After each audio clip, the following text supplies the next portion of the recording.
Welcome to the Federal.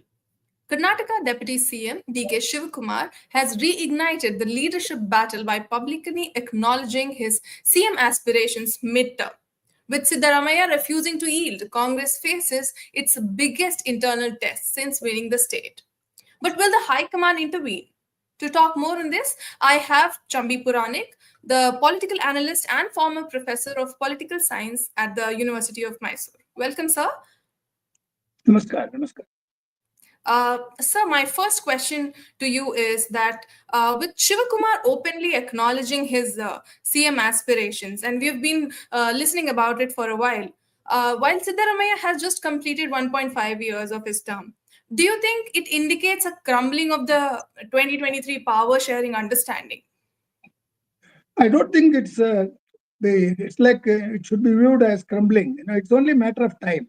I would say that it is too early for the supporters of DK Shivakumar to have come out openly, including that Ramnagara MLA. He has mentioned, the Muslim MLA has mentioned that he has got support of more than 100 MLAs for the change of chief minister from Siddaramaiah to Shivakumar. These are all things that are going there.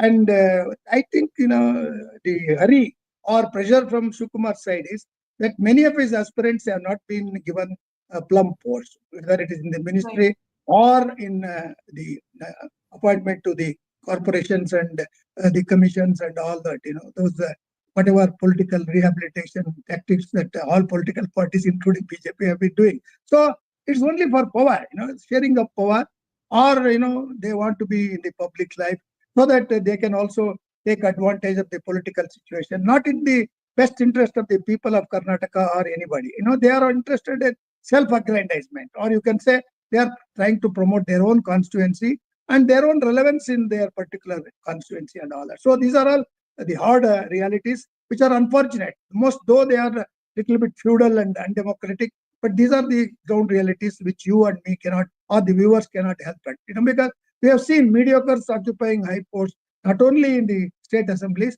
but also at the national parliament. About 43% of people have been accused of FIRs and all that. So with such kind of political, whatever ecosystem or the trends, it is better to talk about realistically about these things. So, with this background, I'm sure your viewers of Federal TV will be very comfortable to know that in Karnataka, that's going to be a change of leadership, probably around November or so. And it will be a smooth one, according to me. Though the open kind of puzzle is there. According to me, it will be a smooth one. Siddaramaiah, I know him as a student for last 55 years. He was a student when I was already a young lecturer, about 24, 23 years old. So I know his temperament. He is a very clever and crafty person who knows when to, get power. And that's why he migrated from the earlier two parties, major from Janata Dal secular of Devegowda. He knew that is also a dynastic party like the Congress party at the national level. But he knew that the future would be better off if he switched over to Congress. So he has come.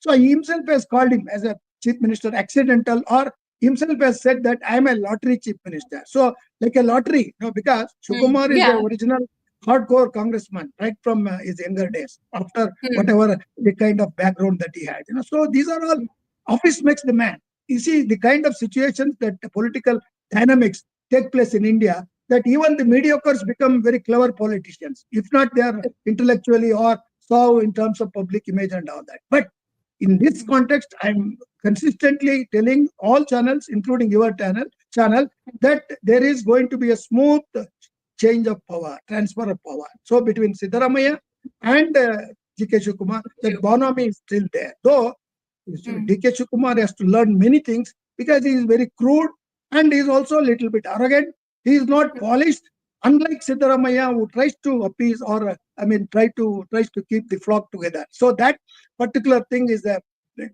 deficiency in Shivakumar. Otherwise, he is a very aggressive political leader with the kind of whatever the kind of power that he has got, money power as well as organization skills and all that. So therefore, I would say that the whole drama is only just to award time, and also see that Shivakumar alone becomes the only alternative to DS CM Siddaramaiah. That is the thing. Otherwise, there are many aspirants like Jarkioli.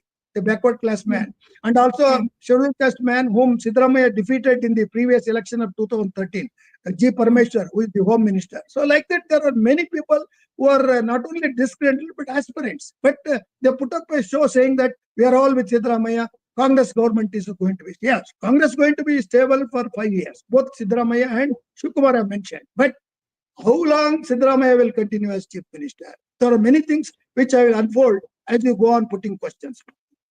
Right. Sir, I would just like to, before we move ahead, like you mentioned that there'll be a smooth change of power. And we know when, the Siddaramaiah knows when to step in and when to, have the change of power. So are we seeing some sort of an agreement that is in place? Like, is there any concrete evidence of such an agreement that is there that would take shape in the days ahead? For the benefit of your viewers and for others who are also equally curious to know, I will tell a couple of things like this. Number one, the very fact that Chief Minister's claimant was D.K. Shivakumar. He because of his efforts and the kind of sacrifice or the management that he has made in terms of 136 historic mandate that we got. So that means to say Shivakumar has done the groundwork. Siddaramaiah is only a seasoned leader and erstwhile chief minister, but under Siddaramaiah only Congress lost. How could Siddaramaiah become chief minister again? This is where the question is. That the second point is, apart from the skill, the managerial, whatever the kind of work that Shivakumar has done, Quality. number one credit goes to Shivakumar. Number two credit goes to Siddaramaiah. Why? Siddaramaiah is a person who comes from kind of vote bank which is called OBC or Ahinda. Ahinda means he has tried to bring all backward classes together, including a part of or portion of Muslims, because Muslims are already with Congress. But he knows well that there were Muslims in JDS also who have some kind of aspiration to be in the limelight. So that also about 15-20% of Muslims from JDS and already the OBCs which were there with JDS and BJP. I think all of them have come together to make Siddaramaiah chief minister earlier, and also Hmm. having lost the chief ministership and given to BJP on a platter because of the same allegations which are going on today. So he lost that also. That is number two.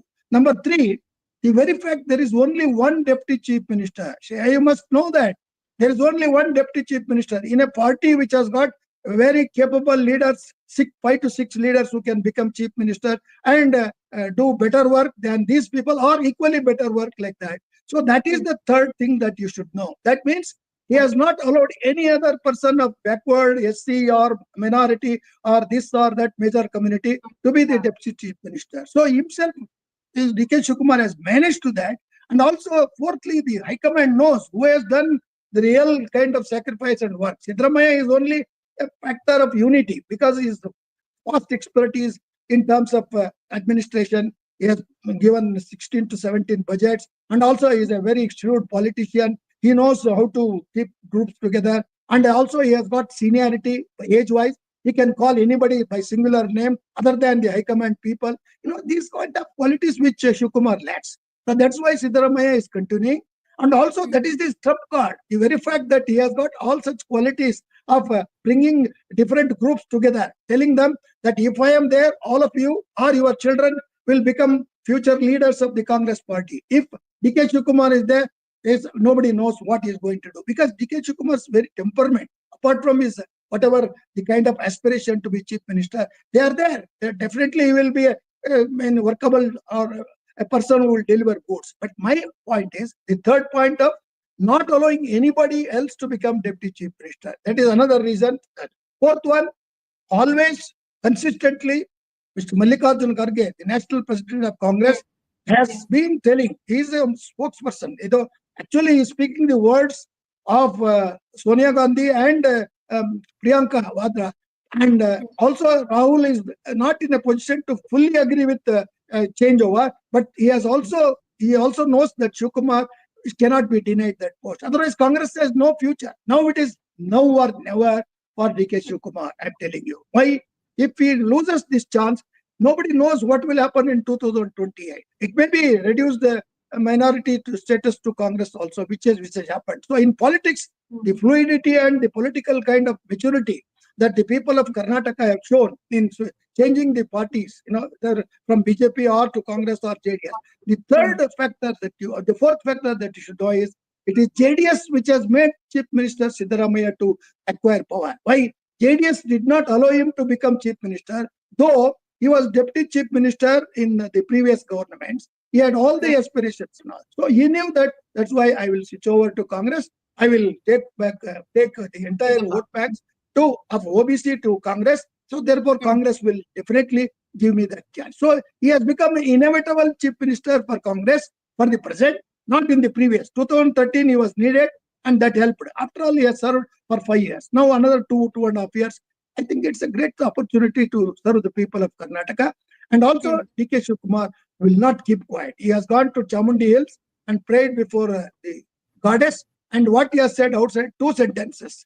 See, my efforts may fail, political efforts may fail, but prayers will not fail. These are the very, kind of cryptic or shrewd statements that he has done. So these two kind of the recent developments, many other things which we'll discuss as we go on, depending on your question or the focus that you want to do on that. These are some of the things that have made Chief Minister Siddaramaiah to stay in power or continue in power till November. November, definitely it will happen, and Siddaramaiah and D.K. Shivakumar will hold hands together with the help of Rahul Gandhi to lift the hands. So reluctantly, Siddaramaiah will do it as D.K. Shivakumar did it in the Congress convention in Davangere. This will happen also. These are all political, kind of dynamics or opportunistic politics. It is not ethics. It is not values. If you talk ethics and values, we have to go back to our school and colleges to read that.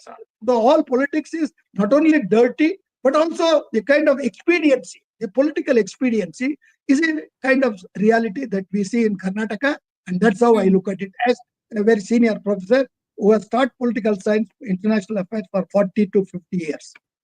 Right. Sir, you mentioned the statements, the cryptic statements of Shivakumar. One of the claims that he made was that well-wishers want him as CM while maintaining public loyalty to the party. Is this some sort of a calculated a strategy to pressure the Congress High Command without appearing disloyal? No, Congress High Command itself has allowed him to speak like that. See, Congress High Command will not dictate what to talk to CM Siddaramaiah. He knows Siddaramaiah. And your Congress culture is in a sealed cover, they will put the name and say he is going to be the nominee of Karnataka or any other chief minister of any other state. That is Congress culture. But in Karnataka, slightly complicated because Siddaramaiah has got OBC votes. That OBC votes, 35 to 38% OBC votes, which are well with Congress.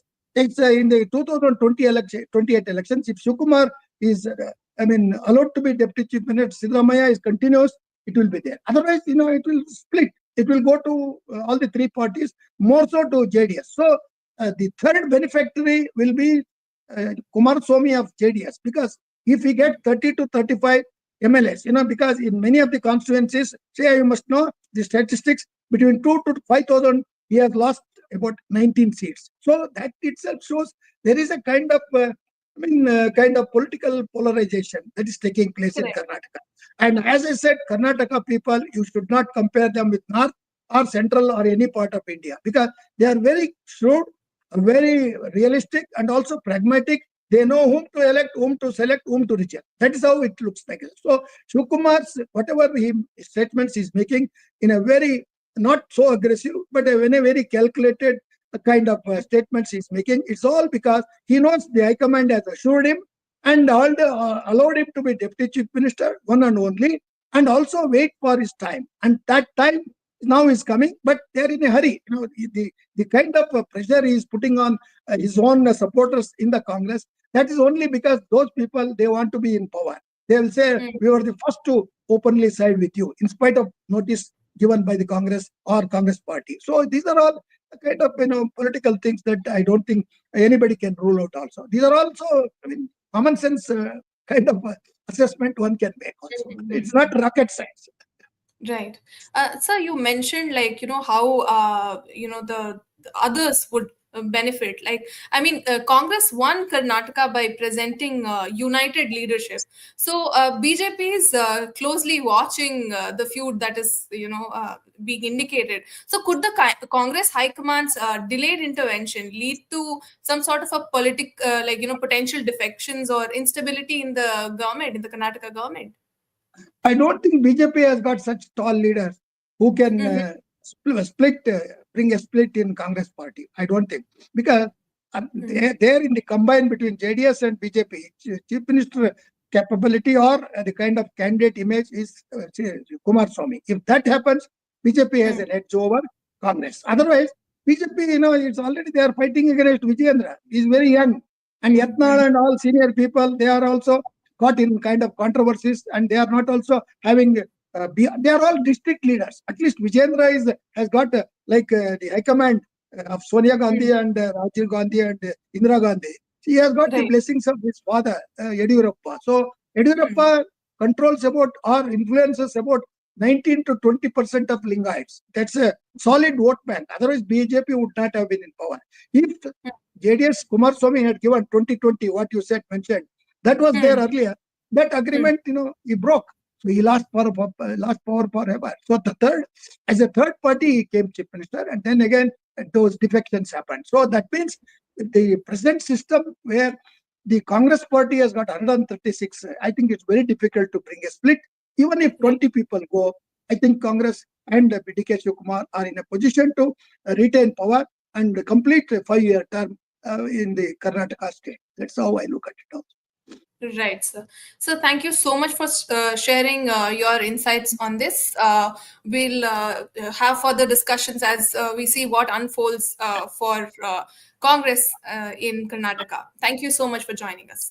It's my pleasure too. Thank you, Shreya, for your wonderful anchoring also. Thank you, sir.